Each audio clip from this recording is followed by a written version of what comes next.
Right, welcome back, my good people. I'm gonna try and make this intro as fast as possible, even though whenever I say that I tend to delay.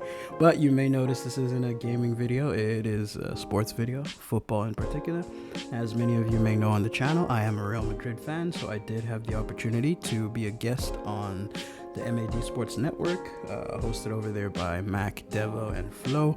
And so they did bring me on just to talk about Real Madrid, what happened last season, and some thoughts going into next season. So I figured I might as well share it here as well, because I also have done some features on a few podcasts, especially La Cancha podcast, which you've probably seen me share on the community tab before. But La Cancha, we just do audio there. So here, since there was a bit of a visual aspect, I did figure I might as well just share the video here on my channel as well. So if you're interested in football, you might like the video. If you're not interested in it, then you could just skip it. And it is what it is. But as always, thank you for tuning in. As always, stay safe, stay healthy, stay dangerous, stay blessed. And I hope you're having a dope ass day wherever you are. Peace out and enjoy the video. Good evening and welcome to Mack Devo Do Season 2, Episode 3. 42 minutes late because of just a minor technical issue. I'm Gav Mack, that's the boy Devo, and patiently waiting down there, Real Madrid fan, Hala Madrid, King Taps. How are you, bro? I'm doing good. Happy to be on the show.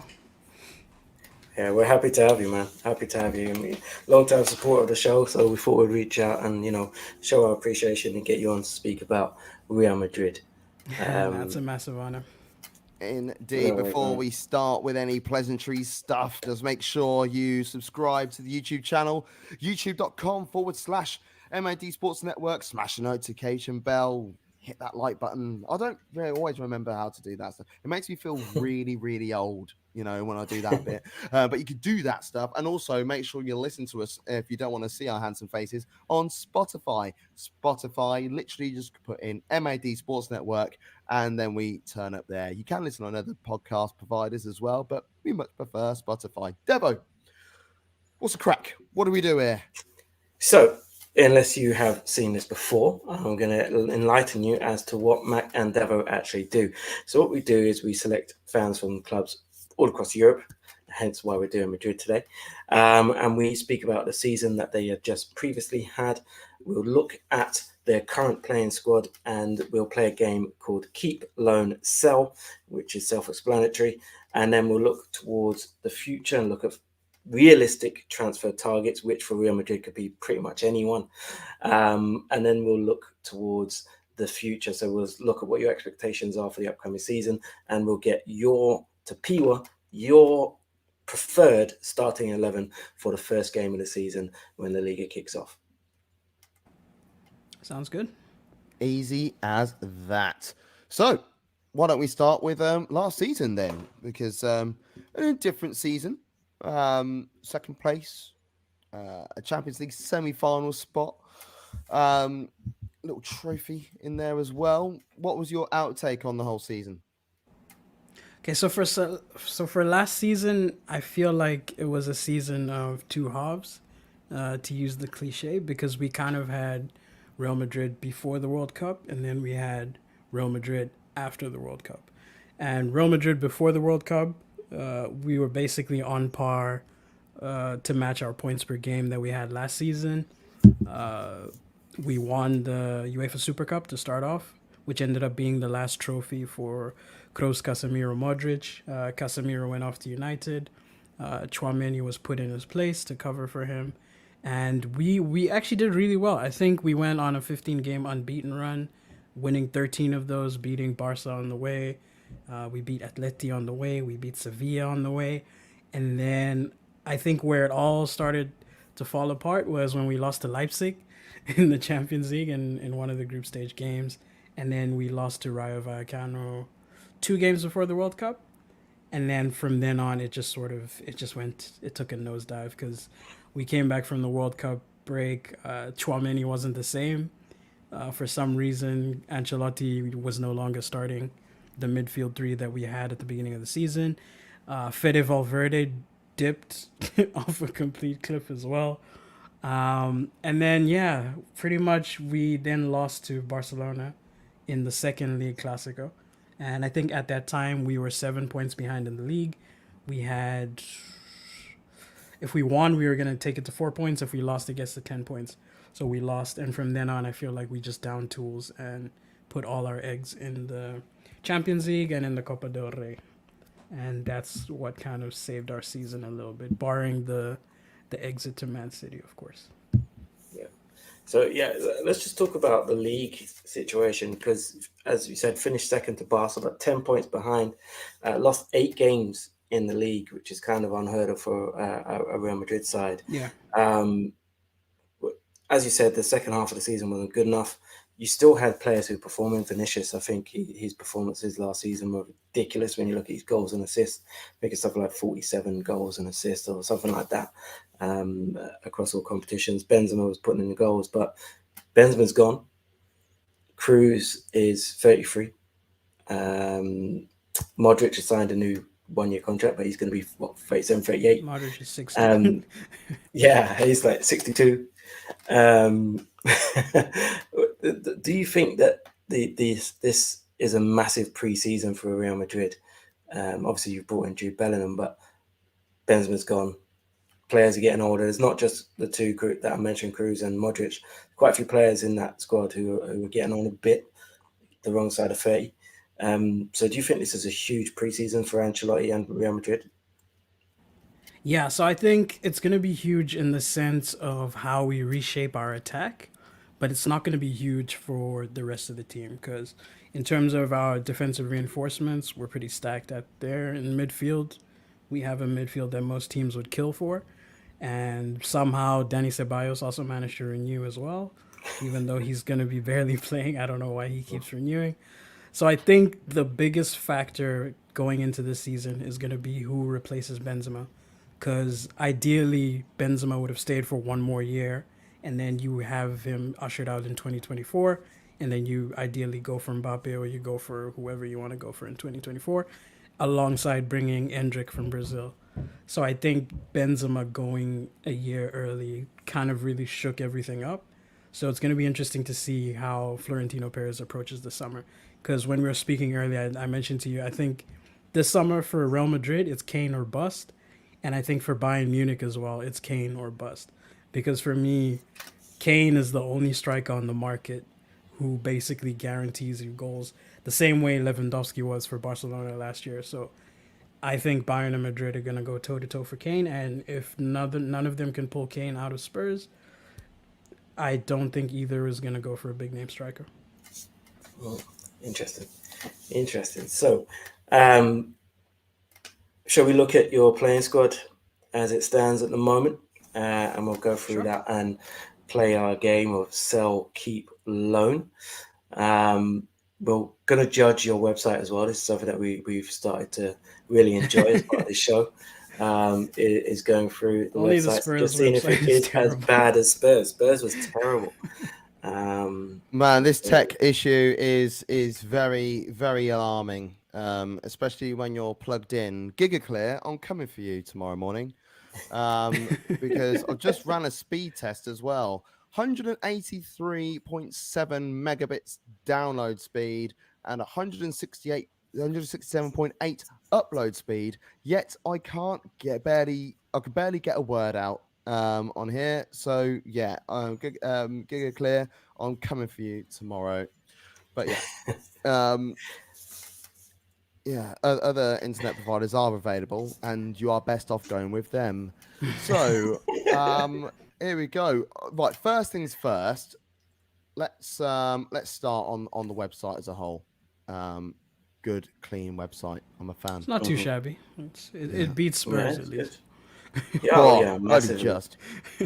Yeah, I mean, they're not trying to sell you, Oh, there you go. At the bottom there's a stadium tour thing, but it's not in your face. Like, please help us pay for our stadium. Please. Exactly that. Man, this page goes down for time. Yeah, but Madrid, it's a whole thing. They've got the basketball team on there. Yeah. The other Madrid sports that they represent. It's a pretty nifty website. Yeah, we gear that. Well done, Raul. We're here to look at the playing stuff. Let's get this squad out then, kids. Provisional squad for the 23-24 season. 2 keepers. What are you saying? Keep both of them. Although I think Andre Lunin might end up on loan. So I'll loan Lunin. Keep Courtois. Lovely. I like this because I had a look at this before, and it's just very streamlined. There's not many players in this squad by the looks of it. Yeah, it's a very thin squad. Yeah, defenders. So we've got Carvajal, Keep. Militao, Keep. Alaba, Keep. Nacho. Keep. He's been fortunate career for way too long. That guy. Hasn't he just been made club captain or something? Yep, he's club captain. Because we do player. captaincy on seniority, so whoever is the longest serving And he's player. 33.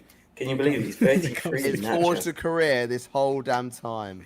Nah, don't do that to Nacho. He's loved by the fans. He's like a cult hero because he's not the best defender, but he's just, he'll never give you a bad game. Basically, he's just there. Gives you 100%. Yeah, Passion.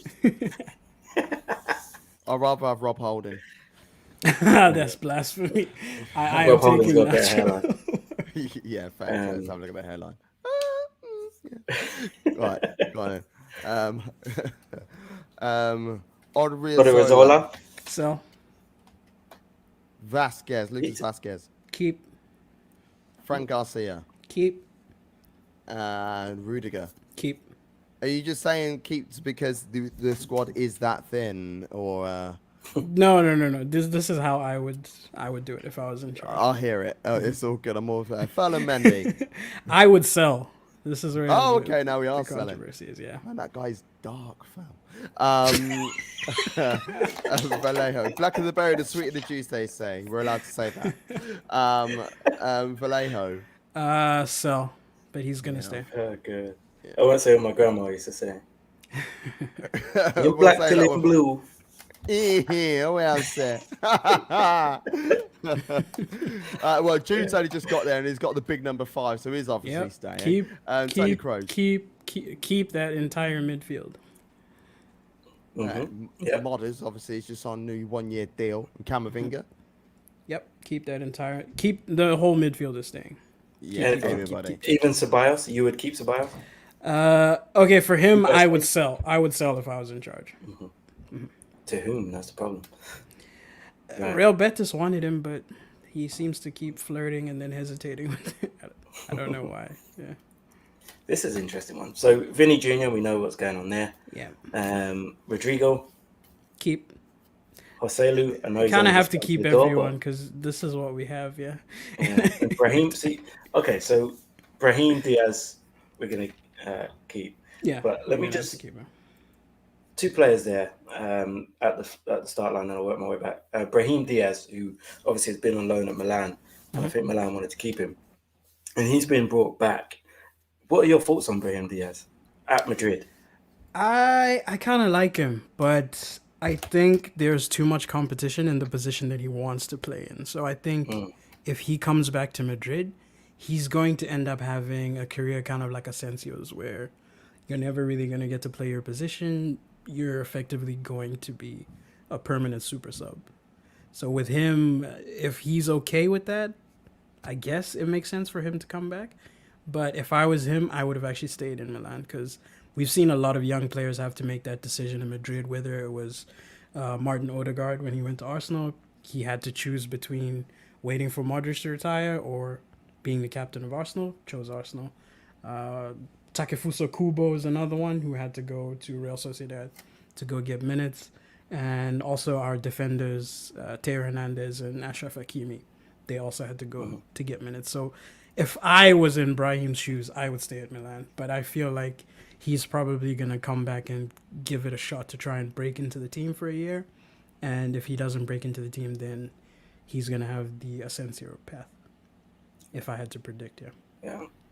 And Joselu, who's just come in on loan, what is that about? This is a guy who played for Stoke, flopped at Newcastle. Obviously, he's gone. But we say that. But then there are other players like Aspas who flopped in this country and has been very good in La Liga. So. And I think, that's the case with Joselu because he's actually a very good striker. And funnily enough, he's scores against Madrid basically every single year that we play against him. So people were making the joke that we just signed him so that he doesn't score against us. But he's effectively a good mid-table striker. He'll get you 15 plus goals a season when he's starting. At least that's what his resume has shown. I think his lowest recent tally was maybe 12. And he's basically a good hold-up target man type striker. So I think it will work, not necessarily as a starter, because there are moments when Madrid were panicking in the second half and we just start crossing the ball. I think having Joselu as an option is a lot better than having Mariano as an option. It's a lot better than having Jovic as an option, who we tried out before. So I think Joselu as a rotation player should work, and he will actually be a threat. I predict him to maybe get 10 plus goals next season off the bench. But the big worry is that, are you going to ask Joselu to be the Benzema replacement? Yeah, that's the big elephant in the room right now. We have Maxim Choupo-Moting who came from Stoke. And that is actually it's done big perfect things, comparison. Yeah, you know. So yeah, respect Joselu. That's what I'm saying. That's actually a very good comparison. It's literally mirrored to what Bayern did with Choupo-Moting. One last player that I just wanted to mention, because you said you would sell him, and that's Ferland Mendy at left back. Why would you look to sell Ferland Mendy? Now with Mendy, this one is actually quite painful because I really like him as a defender. When he's fit, he's been one of the best defenders for Madrid, because he's the only, him and maybe Nacho are the only two defenders who, they're like defend first. They don't worry about like going up the field attacking and everything. So they've kind of always held it down for us. But I think for him right now, he's at a sort of crossroads where his fitness is becoming a big issue. So Madrid used to delay having to get a left back, and then I think this window we saw with Fran Garcia coming, we kind of forced our hand to be like, okay, if Mendy's not going to be fit, we can't go through an entire season of playing Camavinga at left back. So this season, I think it's do or die for Mendy. And if he doesn't cement his position as a starter, I think the club will look to sell. So for me, if I was in charge, I would actually cash in this season whilst he still has value. I wouldn't take the risk of letting him spend another year in and out the hospital.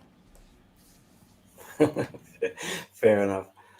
Okay. Sorry, so anyone's watching now is probably thinking, what the hell's going on right now? I'm just taking some pictures of the fact that I'm sat right next to my router, and I'm also plugged in via Ethernet as well. So just putting that out there. I'm very angry right now. I'm hiding it very well, but I tell you what, I'm a very, very angry man, and it's not because I'm 5'6". Okay. I think you can send this video as evidence to Giga Clear, to back up your complaint. I actually think though, when you listen it back, like I don't think it delays as bad. I'm hoping not. No. I might, but let's hope it doesn't, because I can't be asked to edit this evening, if I'm honest. So what you see is what you get, and what you hear this week. You're all loyal anyway. You've heard it all before. So should we get this starting 11 out? Let's do it. Oh, here we go. Create formation, our favorite page. So Taps. So remember, Taps. Go on, Gav. Oh no, yeah, go ahead. Explain. No, I was just going to say. So remember, Taps. This is your preferred starting 11 for the new season. This can include realistic transfer targets that you would like to see starting the season for Real Madrid. So it doesn't necessarily have to be players who are at the club currently. Sure. It's gonna. It's kind of gonna be pretty basic, because I feel like Kane is the one that I want. Everyone else, Yeah, whatever. But you've got a lot of midfield options. So, and there's a couple of players that are flex positions, if you want to call it that. Oh, so, you're gonna see that in my formation. Exactly. So formation on that, what are we going? Are we going 4-3-3? Yeah, it's gonna be a 4-3-3 on paper, but it's gonna play like a 4-4-2. Okay, right then. I'm gonna put my mic down, and I'll let you take it away, Devo. If I don't tap anything, it's because my audio has gone all funny again. All right, so goalkeeper, I think that's pretty the Belgian easy. That's a given. Who fell out with his Belgian manager? He likes to have a I bit read of an about argument that. with the national team, doesn't he? Or Courtois. Right, so Courtois in net. And right back. I'm gonna go with Danny Carvajal. All right, back. Yeah, another one of those players who's just the wrong side of 30. Sooner or later, they're going to have to replace him, surely. But not Yep. for now. Centre back. Eder Militao, right centre back. Mhm. And David And Alaba as left centre back. ooh, no room for Rudiger. Nah, Rudiger's he's got a whole bench for now. See, because the Alaba thing's strange, because I swear when he left Bayern, he said he doesn't want to play centre back, and he's been there pretty much the whole time. But there we go. Yeah. Left back. But you play for Real Madrid, and if you want to play for Real Madrid, you play where you are told. All right? You know, if man tells me I'm playing right wing, you know, bearing in mind I'm a left fullback, I'm playing right wing because I'm playing for Real Madrid. I'm sure we're gonna see that this season with Jude. There's gonna be a game in which we have Kamavinga at left back and Jude at right back. That's gonna happen this season. So But who's your starting left back for next season? Fran Garcia is gonna be my left back.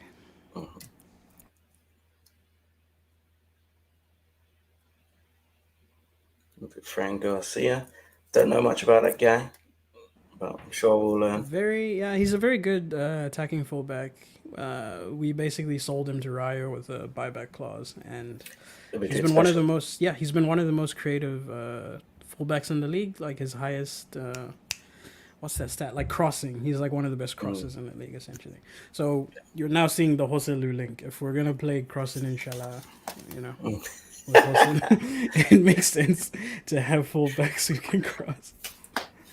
All right, and your Salah central came midfield. out, Ross. Let's go. Right, this I'm intrigued. I want to know this midfield three so bad. It's gonna be Chouameni, holding midfielder. My boy Boy, Chouameni. can spell it. Go on, Gav, Don't watch man. me. Don't watch me. We're gonna have Tony Kroos at the left side of the central midfield.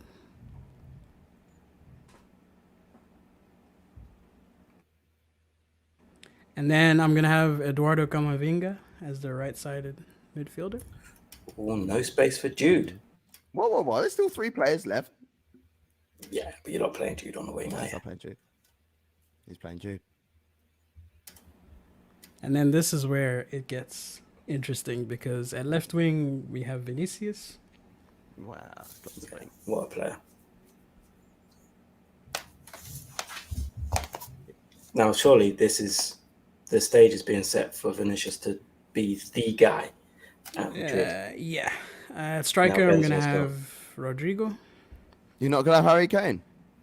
No, I can't. I want Kane deep down inside. So this I is want exactly Kane, but- this is what it's This is about. it. This is But I'm Yeah. going with what I want, what I'm gonna see in on the first day of the season. Nah. That's what you This is want. this We is want what what you we- want. we want You what want you Kane. want. So What I Kane want. is going in here. in an ideal world. I'm taking it Okay. away from you, Taps. Kane is going in here.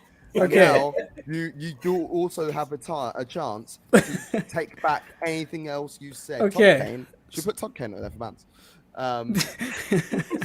Okay, yeah. So if it's what I want, it's gonna be Kane and Rodrigo. Yeah. Okay.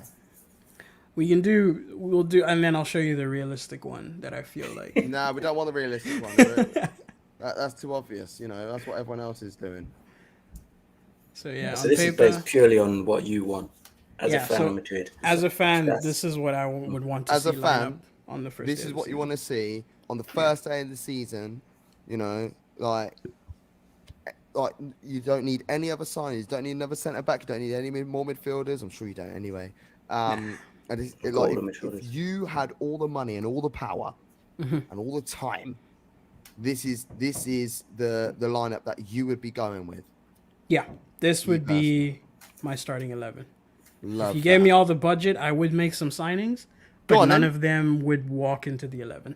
What about? Oh, okay. What realistic ones could you see potentially going into this?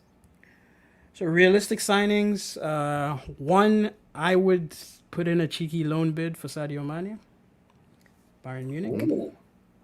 Ooh. I'm not That is against that. cheeky. I would test Bayern's resolve, and if he's not really getting along with Tuchel, I don't think they'd be opposed to a loan offer. And you don't have to commit to him, just like with Joselu. It's a 1-year loan. I would then go for Kyle Walker at right back, but Would you have Kyle Walker starting ahead of Carvajal? No, coming off the bench. I would start Carvajal. I was just desperate to make a change.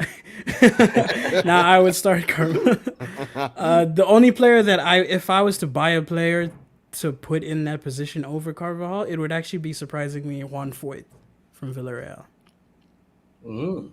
Interesting. Okay. Also, massive flop at Spurs. Yeah, didn't do well at Spurs. Very young. He's very young when he went there and hit Spurs. Very young. But he's been doing really well in La Liga. One of the best. He's been backs fantastic in La season, Liga. yeah. And then my final 2 signings would be 1, Samu Chukwueze from Villarreal. I would bring him in order to bring a rotation attacker so that you don't just have Brahim and Mane off the bench. And then my wild card transfer. Now, this transfer would be if Harry Kane doesn't go through, which we know it's likely not going to happen because Daniel Levy is going to be stubborn. I would actually throw in a bid for Heung-min Son. Interesting. Because if we're going to not replace Benzema fully, we might as well do what Napoli did and just play a line of... Remember Napoli's attack that had Dries Mertens, Lorenzo Insigne, and Callejon as a 3? Yeah. So if we're not going to buy a Benzema replacement, I would get Heung-min Son and then play Vinicius on the left, Son through the middle, Rodrigo on the right. And you just have them interchange. I don't hate that at all. Because you need that fluidity. Because there's all this talk about Mbappe. Mbappe is all openly said on many occasions he didn't want to play through in the middle. But then you've got Vinicius Jr., a generational talent who plays in the same position as Mbappe. So I think that's what's changed massively over the years is that we kind of knew if Mbappe was going to come, he was going to take that left wing spot. But now if Mbappe comes, I think Vinicius remains the left winger and Mbappe is probably going to have to play through the middle and they'll just swap mid-game. Yeah. And I think he'll be happy enough once he's walking away with like 5 Champions Leagues in 6 years. I think it'd be cool. I think it'd be all right. He might calm down a bit. Those bridges. So I suppose now it's time to look forward to the new season. We want kind of expectations for Real Madrid. I suppose the expectation as a Real Madrid fan is win the Champions League, win the league, win Copa del Rey. But yeah, realistically, what do you see for Real Madrid next season? So for me, my realistic expectations would be similar to what we had this season. You go in aiming to win the league. That's the number 1 priority, in my opinion. Champions League semi-final, at the very least. You don't have to win it. And then I think a Copa del Rey final, at the very least. And Spanish Super Cup, you try win it. So you win the league, you win the Spanish Super Cup, and then you make 2 finals. I would make a semi-final and a final. I'd love to be a fan of a club where that expectation is there. I feel like that's realistic because I feel like winning the Champions League, although it's kind of our thing, we can only do it so many times. Like that's the worst thing about it, though, Taps. Yeah. What you said isn't even a pipe dream. It is realistic and is more than likely going to happen. And I feel like maybe this season our odds would be better than last year because we'll be a bit more better prepared. But yeah, winning the Champions League, it's always a tough ask. But if we can get to a semi-final, then whatever happens, happens. Do you feel that? Oh, sorry, Taps. Do you feel that there's almost too much choice in midfield right now? Yeah, I feel like we're two midfielders too deep. So realistically, Dani Ceballos shouldn't have renewed.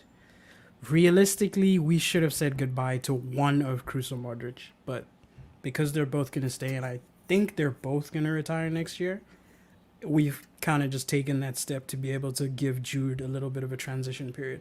So that goes back to like the 11 that I was actually going to mention. The 11 that I think is going to start the season is going to have Jude playing right wing. He's going to be playing the Fede Valverde role. So he'll be on the wing nominally, but he's just going to be like an attacking midfielder in and around there.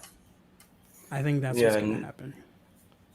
Because he's going to have a bit of a job on his hand. He scored something like 14 goals for Dortmund last season. Yeah. Obviously, Benzema's gone. That is a massive source of your goals. Is it a case of, as you said before, Harry Kane may not be available? If you don't get Harry Kane and you don't see Madrid signing a top striker, I can't see them going for like an Austrian or someone like that. But is it a case of spread those goals out across the team? So the likes of Bellingham chipping in, Valverde chipping in, Vinicius, Rodrigo, and just kind of having a kind of like what we saw. We keep bringing these back to Arsenal every single show, but what we saw at Arsenal, where Jesus got 10 plus goals, Saka got 10 plus goals, Odegaard, Martinelli. Is that what Madrid are going to try and focus on next season, do you think? Yeah, and I think with the rumors of Rodrigo moving central as well, that's why I kind of floated the idea of if you can't get your hands on Kane, then you might as well get a Heung-min Son, get a Sadio Mane, someone who's able to play in like that inside forward role, who can just provide more goals. Because I think Vinicius will give you double-digit goals and assists.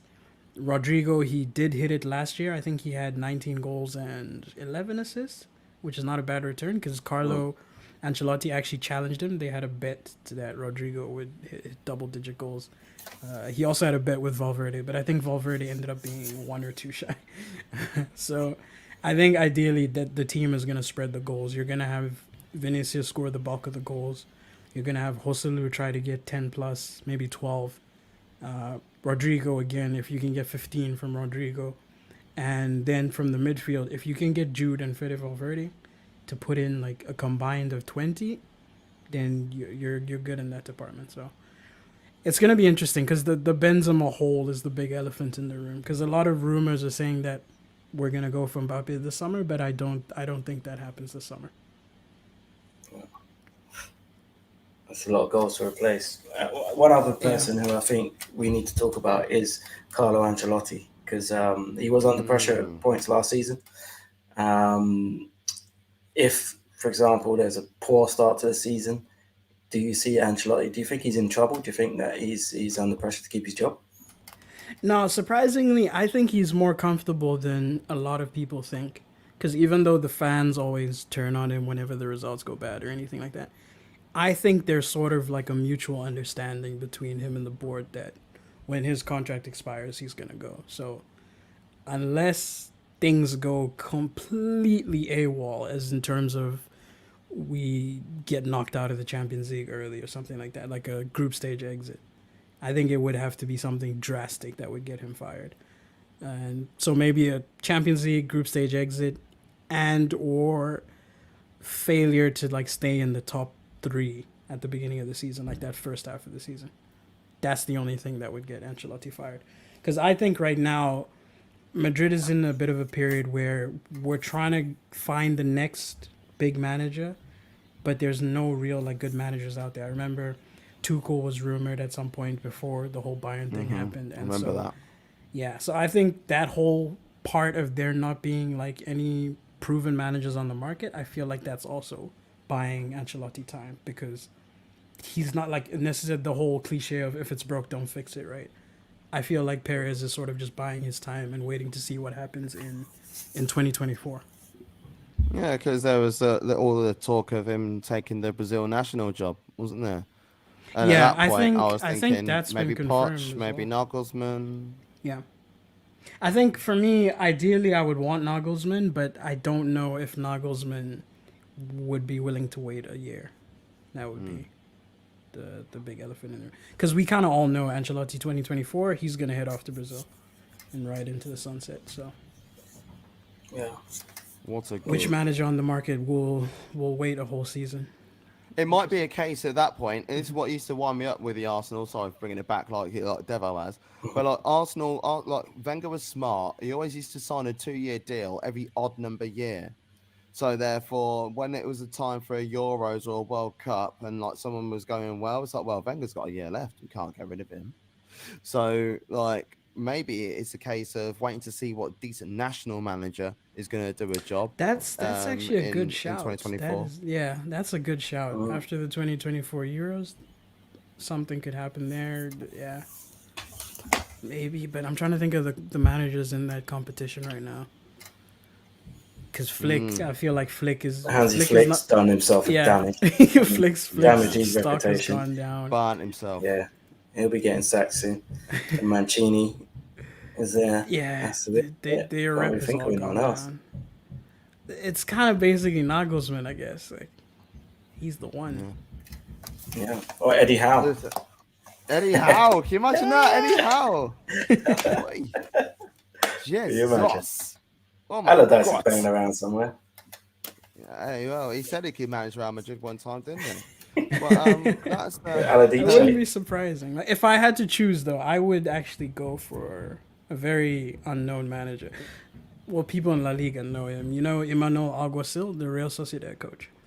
Okay. He's done a great job. Getting some results. I would go for him, but I feel like he would get the Lopetegui treatment. Like, I was going to say, Lopetegui, he was almost like relatively unknown to the wider world unless you know the league. And yeah, him going there almost, well, pretty much shattered his career, didn't it? A bit like the old AVB at Chelsea. Yeah. You know, I feel like that's the worry with these coaches, because Perez is not going to give you any room to fail or shake or anything like that. If you're not like a big name, I don't feel that a more inexperienced manager will be allowed to get the wallet out and start spreading peas all over the place. So yeah, it's a tough situation to be in, but not yet. Because even we could wait for Raul or wait for Xabi Alonso, but they're still too early. Xabi Alonso, that's a great shout. Yeah. In the future, though, I don't see it happening for like. Man, if he has a good season now, if he has a good season right now, gets Leverkusen top 4 and wins the Pokal, there's no reason why. Like, look, we know how restricted Bundesliga clubs are excluding Bayern, but if he could put that sort of pressure on, it's like, well, what would happen if they had a little bit more license? And then Musa Diaby might still be there. He could take him over. That's actually one of the right backs that I would go for, but I don't see Madrid going for it, unfortunately. But yeah, I feel like Xabi Alonso will eventually become Madrid manager one day, but just not now. Indeed. Yeah, great shout. Well, that brings us to the end of Mack Devo Do Season 2 episode. I'll say episode 3. For the audio guys, this is actually episode 4. But for the visual guys, it is episode 3. Reason being, our previous show, which you'll be able to go back on YouTube and on Spotify to listen to, the show with Newcastle, of course, Kendall Rowan, wouldn't ask anybody else, and Dave Asprey for Forest, once again, wouldn't ask anybody else. That was like a double header on the visual, but on the audio was split into 2 shows because that's how we do things. But yeah, Taps, you've been an absolute legend. It's been an absolute pleasure having you on the show. You are literally like royalty to MAD Sports Network. Before we go, we do have a little question here from Chip Talk, who said, do you think Camavinga needs to go out on loan? Nah, not at all. Camavinga's going to be a starter next season. I think the whole rumors of him going... There was a time when he was rumored to be going to Arsenal, I remember as well. But I got gassed. Unnecessarily. Nah, I think it would have been a massive mistake from Real Madrid. Like, if I could have a team of 11 Camavingas, I would take 11 Camavingas on the pitch. He's just that important to us. And last season, although he was doing it from left back, he was so crucial for us. And I think... now with Modric staying for one more year, now sort of Ancelotti has what's the English word for it? He basically has incentive to bench Modric now. So you're not going to see Modric play 90% of the games anymore. I think it's time to start dancing between the rotation for Kroos and Modric. rather than Have you playing man? them together. Have you man seen that? You know, like when you build your 11, a bit like us, but you can put Yeah, names underneath. seen it. Have you Yeah, seen the yeah, Camavinga one? It's like, oh, we can play yeah. this person, Yeah. and like, do you know? Yeah, when I first looked at it, I looked at the midfield straight away, and I was like, oh, you can start Camavinga there, yeah, you know, or you could have him as a replacement. And I saw the left back one, I was like, oh yeah, do you know? I literally bought into it, and I looked at the goalkeeper, and it was Courtois starting or Camavinga, and I was like, Yeah. oh, I remember seeing that 11. It was done by Managing Madrid, so they were doing like a depth chart of all the yeah. starters, and Kamavinga was literally the second option in every position. Everywhere. No, you know what I like about right, Camavinga is he you forget how young he is. He yeah. plays with a maturity, and his attitude. He just seems like he's got the right. He's got a good head on his shoulders. I think he will go far, and I think he will be a very important player for Madrid to going forward. Yeah, he plays way beyond his years. You would Yeah. think he's older than Chouameni actually, if you were to like, Yeah. not know their ages. Yeah. Yeah. Before we go on then, your dream midfield three, I because don't see Gypsy said can't see kind of trusting him in the big games. But I agree, sort of thing. I don't see him trusted massively Yeah. in midfield. Like where he is trusted more is at left back. It's almost like, oh, you know, bin you off out of left back. Don't worry about you. But your dream midfield, you're the manager. You know, I know we did our create 11, Kroos, Tchouameni, and Camavinga. Is that the actual dream, or would you prefer? Let's say this season and next season, let's just say if we weren't making any signings, like would you say like next season, 24-25, seeing Tchouameni, Camavinga, and Jude in that midfield three? Yeah. So to touch on what he was saying about Carlo not trusting him in big games, I do agree there, and that's something that held us back last season because Carlo in every single big game, he would rather play Kroos and Modric, even if they've played like the previous 10 games in a row. He still treats them like they're 25. So going forward, we're probably going to see a bit of that where in the big games it's going to be Kroos and Modric +1. And then, so for what I would want to see in the rest of the games, like all the smaller, if you're playing like a 8th place team and below, I want to see Kroos, Chouameni, Camavinga as the midfield, or totally drop Kroos and then play Jude. So for this season, like I was saying, I think we're gonna see Kroos, Chouameni, Camavinga, and then next season when Kroos and Modric go, then we're gonna see Jude, Chouameni, and Camavinga as the midfield, and then Fede Valverde is gonna be quasi right wing, right midfielder in that undescribed position. That's just there. On the way, you just add an extra midfielder on the pitch. Yeah, the Valverde role. Yeah, the Valverde role. You will play where you are told. But yeah, Taps, once again, thank you so much for being part of the show. Thanks for being such a legend to the MID Sports Network fraternity. No, thank you so much for having me, man. It's definitely been an honor. Man. And anyone in the comments, if you haven't subbed, sub to them. They'll give you great Bundesliga coverage, great banter, just good football channel. Tell him again. Yeah, there's that 20. There's that 20 quid for I said for not saying that. Lovely. Right, don't forget you can subscribe to the YouTube channel, youtube.com/MID Sports Network. Hit that notification bell, smash that like button, and don't forget as well you can listen to us on Spotify or wherever you get your podcast from. But ideally on Spotify is the best place to find us. Just search MAD Sports Network, Mad Sports Network.